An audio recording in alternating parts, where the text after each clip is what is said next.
में अमृत लक्ष्य भी रखे जाएं, युवाओं की भूमिका उसमें सुदृढ़ हो, देश को महान बनाने के लिए युवा अपनी पूरी ताकत लगाएं, हर क्षेत्र में अपना योगदान दें।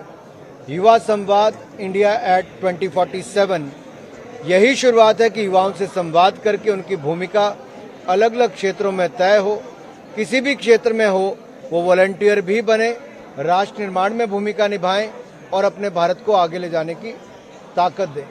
सर, फ्री बीज को लेकर सुप्रीम कोर्ट ने भी कहा कि एक बैलेंस जरूरी है और लगातार जो दिल्ली के मुख्यमंत्री की तरफ से बयान दिया गया, इस मुद्दे पे आप लोगों को ही कटघरे में घेरा गया जब प्रधानमंत्री का बयान आया फ्री रेबड़ी को लेकर। कांग्रेस की तरफ से भी सरकार, मैं स्पष्ट करना चाहता हूं कि जहां एक और अरविंद केजरीवाल जी झूठ पर झूठ बोलने के लिए जाने जाते हैं, झूठ का बड़ा रिकॉर्ड बनाने का काम किसी ने किया तो अरविंद केजरीवाल जी ने, जो देश की जनता को गुमराह करते हैं।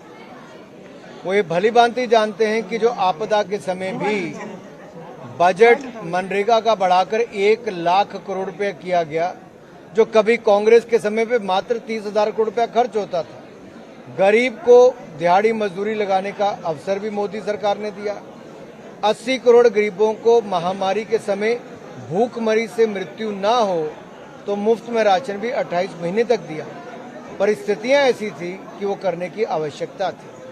यहीं पर ही गरीब जनता को अगर अनाज पिछले 8 सालों में जो डिपो पर मिलता था वो लगातार मोदी सरकार ने दिया भी है, और ये कहना कि अनाज को बंद किया जाएगा अरविंद केजरीवाल जी का एक और बड़ा झूठ है, क्योंकि ये लगातार झूठ बोलते हैं।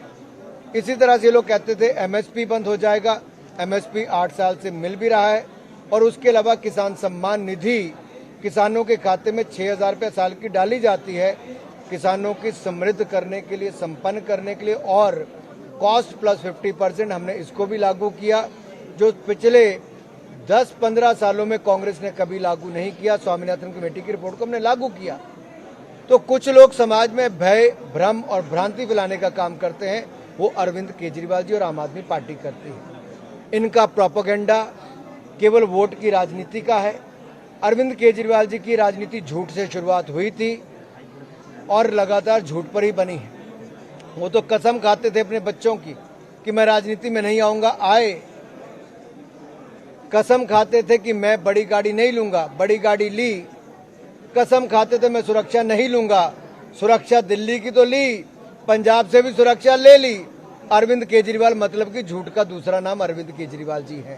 फाइनेंशियल कंडीशन ठीक है, वो ये सवाल उठा रहे हैं कि अग्निवीर जैसी जो स्कीम है, ऐसा देश में कभी नहीं हुआ। क्या बर्डन बन गया है पेंशन पे देना, या वो कह रहे हैं कि 10,000 करोड़ आपने जो है वो अपने पूंजीपति मित्रों के वो कर दी वापस? मैं स्पष्ट करना चाहता हूं, भारत सुरक्षा की दृष्टि से पहले से कई गुना ज्यादा मजबूत नरेंद्र मोदी जी की सरकार में हुआ।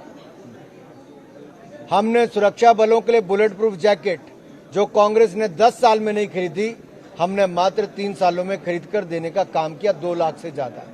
हमने लड़ाकू विमान राफेल से लेकर बाकी खरीदने का काम किया।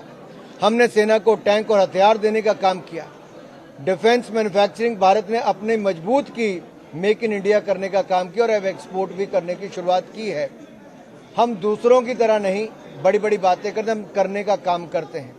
और यही नहीं, भारत की अर्थव्यवस्था और मजबूत हुई है, लगातार आगे बढ़ी है। दुनिया भर की एजेंसी ने कहा कि हमारी ग्रोथ रेट दुनिया के बड़े देशों में, बड़ी इकोनॉमीज में सबसे आगे है। हमें किसी को प्रूफ देने की जरूरत नहीं।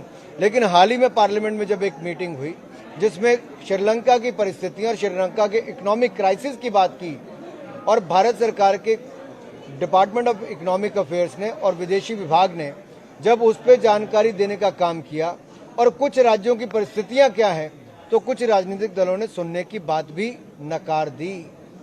क्या वास्तु परिस्थिति से भागना चाहते हैं आप? वास्तविकता से दूर भागना चाहते हैं? अगर कुछ राज्यों की परिस्थितियां ऐसी हुई हैं और केवल जागरूक करने के लिए कुछ की नीतियों के कारण, कोई फ्री बांटने के काम के चक्कर में वो लगातार कर्जे में डूब रहे हैं, अगर ये भारत सरकार ने थोड़ा प्रयास किया प्रकाश डालने का, कोई भी राज्य की सरकार हो सकती है, हमें सुधार करना चाहिए एक देश के नाते। कोऑपरेटिव फेडरलिज्म का नाम ही ये है कि इकट्ठे मिलकर आगे जाएं। अगर हर राज्य अच्छा करेगा, इकोनॉमिक रूप से सशक्त होगा, आर्थिक सशक्तिकरण होगा, तो तो देश को भी आर्थिक मजबूती मिलेगी। आखिरकार संघीय ढांचे में हर राज्य की एक अपनी भूमिका है और उस भूमिका से ना राज्य भाग सकते ना केंद्र भाग सकता है।